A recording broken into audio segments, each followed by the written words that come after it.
Shalom, hari ini kita akan menemukan kitab Mazmur pasal 70, teksnya ayat 1 sampai 6.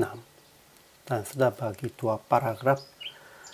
Paragraf yang pertama ayat 1 sampai 4 dan 6. Allah segera melepaskan aku, menolong aku, segera datang kepada aku. Itu permohonan Daud.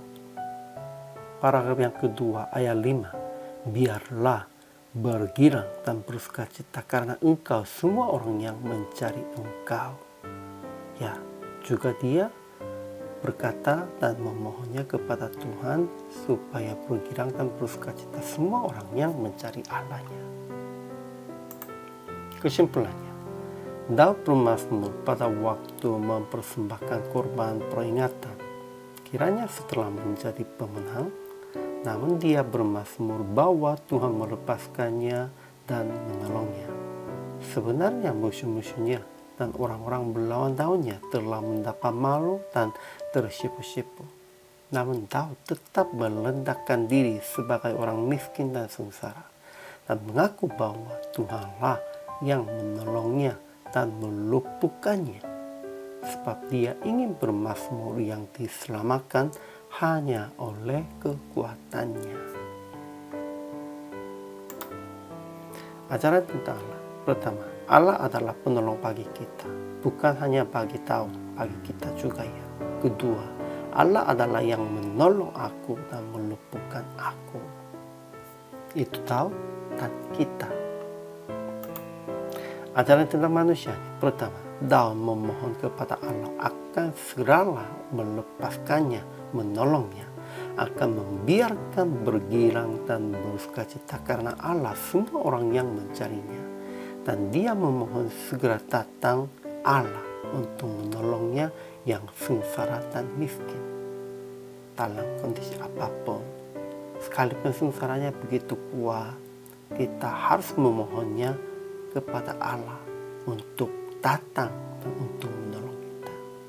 Kedua, Daud memohon akan membiarkan mendapat malu dan tersipu-sipu mereka yang ingin mencabut nyawanya, akan membiarkan mundur dan kena noda mereka yang mengingini kecelakaannya, akan membiarkan berbalik karena malu mereka yang mengatakan syukur-syukur.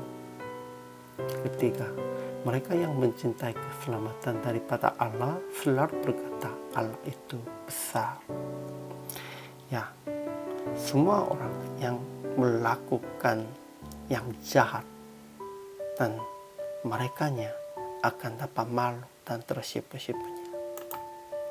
Aplikasinya pertama, hanya memohon pertolongan kepada Allah dan percaya akan Ia telah datang untuk kita. Ialah Yesus Kristus. Ya, Yesus Kristus sudah datang dan menolong kita dan menyelamatkan kita. Sekarang pun juga Allah Roh Kudus sedang menyertai dan menolong kita. Kita harus percaya ini. Kedua, jangan lambat menolong orang-orang sedang disengsara dan miskin. Segera menolong mereka seperti Daud memohon kepada Allah. Ya, Allah sudah menolong kita sepertinya dalam permohonan Daudnya. Dan zaman ini kita juga harus tanggung jawabnya menolong orang-orang sedang disengsara dan miskin. Karena kita sudah menjadi anak Allah, Allah sudah memberikan kuasa kepada kita dan kita sudah menjadinya tangan dan kaki bagi Allah. Jadi, PR praktik hari ini, segera menolong mereka yang mencari penolong dan yang bersurut di dalam sengsaranya, dan memberitakan tentang Yesus yang telah datang untuk menyelamatkan kita. Kita harus menjadi penolong bagi mereka pun, juga kita harus menjadi pemberita tentang Yesus kepada semua orang. Inilah kewajiban kita. Hari ini juga selama melayani, Tuhan Yesus memberkati.